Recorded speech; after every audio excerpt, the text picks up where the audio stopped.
नमस्कार नमस्कार, कैसे हैं? नमस्कार, मैं हूं राकेश, आप लोगों के सामने और स्वागत करता हूं वीकली करंट अफेयर, खासतौर से केवीएस और सुपर टेट वाले एग्जाम के लिए। जैसा कि मैंने पिछले संडे को आप लोगों को बताया था कि हम लोग वीकली करंट अफेयर्स देखेंगे, इंपॉर्टेंट चीज़ों को। तो नवंबर के शुरुआती मतलब पहला हफ्ते का करंट अफेयर हम लोग देख रहे हैं। इसमें नवंबर के महीने के 4 लेक्चर हम लोगों को मिलेंगे। इसमें लगभग इंपॉर्टेंट कंटेंट आपका कवर हो जाएगा, ठीक है। तो ये केवीएस के पीआरटी के लिए, टीजीटी के लिए, पीजीटी के लिए, लाइब्रेरी के लिए, एलडीसी के लिए और भी कुछ आता है तो उसके लिए भी, ठीक है।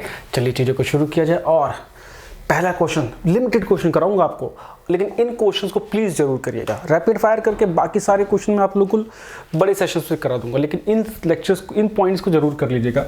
जैसे है कि राष्ट्रीय एकता दिवस, क्वेश्चन यहाँ से आ सकता है। राष्ट्रीय एकता दिवस कब मनाया जाता है? अभी हाल ही में बीता है, 31 अक्टूबर को, आपको पता होना चाहिए। 31 अक्टूबर को राष्ट्रीय एकता दिवस, नेशनल यूनिटी डे के रूप में मनाया जाता है। कब से? 2014 से। सरदार वल्लभ भाई पटेल के जन्म दिवस पे इस दिन को यूनिटी डे के रूप में याद किया जाता है, ठीक है। इनका एक स्टैचू ऑफ यूनिटी भी है जो कि गुजरात में है ना, केवड़िया में, नर्मदा नदी के तट के पास। तो वहाँ भी आप लोगों को थोड़ा ध्यान देना होगा। अभी वहाँ से डेटा आया था कि कितने फुटफॉल्स हुए हैं, करीब 5 मिलियन से ज़्यादा वहाँ फुटफॉल्स हो चुके हैं। बहुत ही इंपॉर्टेंट है, दुनिया का सबसे ऊंचा स्टैचू है वो, ठीक। ये हो गया। नेक्स्ट, अब ये इंपॉर्टेंट क्वेश्चन आ रहा है कि अभी हाल ही में हमारे देश के प्रधानमंत्री श्री नरेंद्र मोदी जी ने राजस्थान का एक बांसवाड़ा डिस्ट्रिक्ट है, राजस्थान में एक जगह है बांसवाड़ा, ठीक। वहाँ पे एक स्थान है जो कि इतिहास से बहुत महत्व रखता है, पर्वतीय स्थान है, मानगढ़ धाम।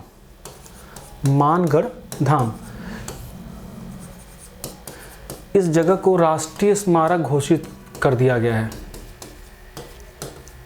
राष्ट्रीय महत्व का स्मारक घोषित कर दिया गया है। इसका इतिहास बहुत पुराना है।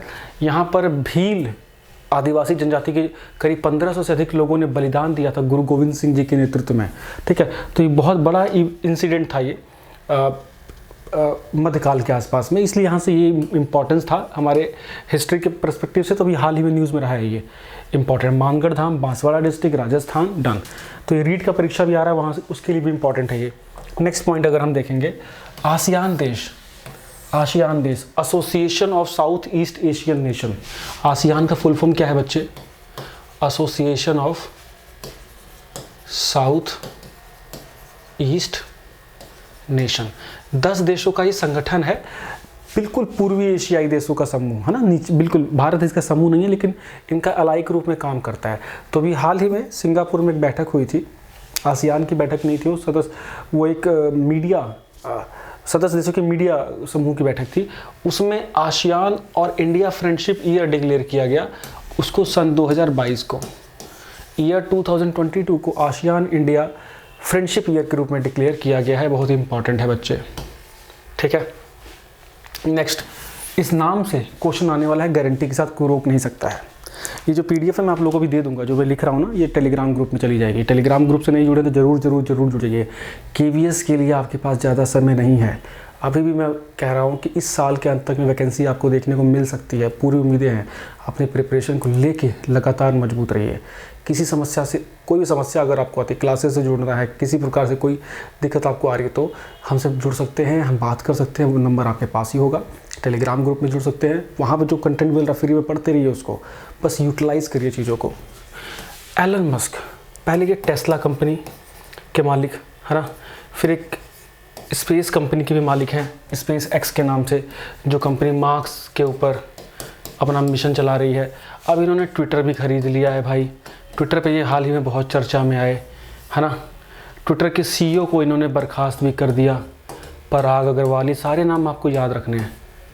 पराग अग्रवाल को बर्खास्त किया, विद्या गड्ढे जो लीगल हेड थी उनको बर्खास्त किया, ठीक है। एलन मस्क अब खुद ही ये ट्विटर के नए सीईओ बन गए हैं अभी वर्तमान में। तो ये 3-4 चीज़ें आपको ध्यान देनी होंगी। ऐसे पढ़ो करंट अफेयर, तो एलन मस्क से गारंटी से क्वेश्चन आएगा, कोई रोक नहीं सकता इस क्वेश्चन को। नेक्स्ट पॉइंट, भारत का पहला एक्वा पार्क कहाँ बनने जा रहा है? भारत का पहला एक्वा पार्क जिसकी संस्तुति हो गई है, जिसका कन्फर्मेशन हो गया, जिसका ऑर्डर हो गया बनने का, वो बनने जा रहा है अरुणाचल प्रदेश में। कहाँ बनने जा रहा है बच्चे? अरुणाचल प्रदेश। देश का पहला एक्वा पार्क अरुणाचल प्रदेश का डिस्ट्रिक्ट है सुबनसिरी डिस्ट्रिक्ट। वहाँ पे एक जगह है तारीन, TARIN है ना, जिसको ज़ीरो के नाम से भी जानते हैं। वहाँ पे भारत का पहला एक्वा पार्क बनना निर्धारित किया गया है। नेक्स्ट पॉइंट की ओर अगर आप चलोगे तो आ रहा है बेंजामिन नेतन्याहू। ये नाम पेपर में आ सकता है। बेंजामिन नेतन्याहू इजराइल के पुनः प्रधानमंत्री नियुक्त कर लिए गए हैं। इजराइल के इतिहास में सबसे लंबे समय तक यही पीएम रहे, 15 साल तक रह चुके हैं, फिर बन गए। बहुत ही स्ट्रॉन्ग लीडर माने जाते हैं, राइट विंग की लीडर माने जाते हैं, राष्ट्रवादी लीडर माने जाते हैं। तो इजराइल के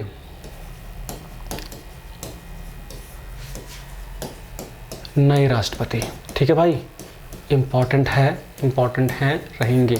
ठीक, नेक्स्ट G20 2023 क्वेश्चन आने शुरू हो गए यहाँ से। अब भारत में सन 2023 में नई दिल्ली में G20 समूह देशों की बैठक होगी, ठीक है, जिसका अभी लोगो जारी कर दिया गया, जिस पे थोड़ा विवाद भी हुआ है। लोगो जारी किया गया, उसमें कमल का फूल भी बना हुआ है। तो लोगों ने बोला गवर्नमेंट अपना प्रचार कर रही है, तो गवर्नमेंट ने बोला नहीं, हम हिस्टोरिकल पर्सपेक्टिव में चल रहे हैं, कमल का फूल हमारे देश का राष्ट्रीय फूल भी है।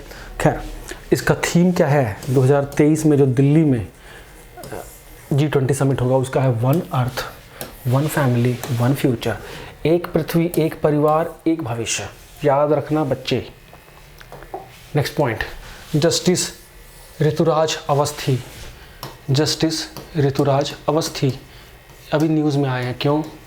ये सेवानिवृत्त रिटायर्ड न्यायमूर्ति हैं जो कि लॉ कमीशन के अध्यक्ष नियुक्त किए गए हैं। लॉ कमीशन के नए चेयरमैन, 23rd लॉ कमीशन के चेयरमैन नियुक्त किए गए। बच्चा पेपर में आ सकता है, पेपर में आ सकता है। कैसे लग रहे हैं करंट? शानदार करंट है। नेक्स्ट पॉइंट, गरुड़ 7 पेपर में तो आएगा ये। भारत और फ्रांस का एयरफोर्स का युद्धाभ्यास कहाँ पे? जोधपुर में बाबू, जोधपुर राजस्थान में ये युद्धाभ्यास हुआ है, ठीक है। हाँ, क्लियर? ये धुआंधार क्वेश्चन आएंगे आपको। बस कितना क्रिस्पी सा है ना, खत्म, कितना क्रिस्पी सा है। और आपको पता है हम लोगों ने 10 से 15 करंट अफेयर कर लिए। ये होता है मजा। इतने करंट अफेयर में लोग गाना गाते हैं, गीत गाते हैं, कुछ भी टेंशन नहीं लेनी है, बस काम करना है, पढ़ना है, आगे बढ़ना है। Thank you, bye bye.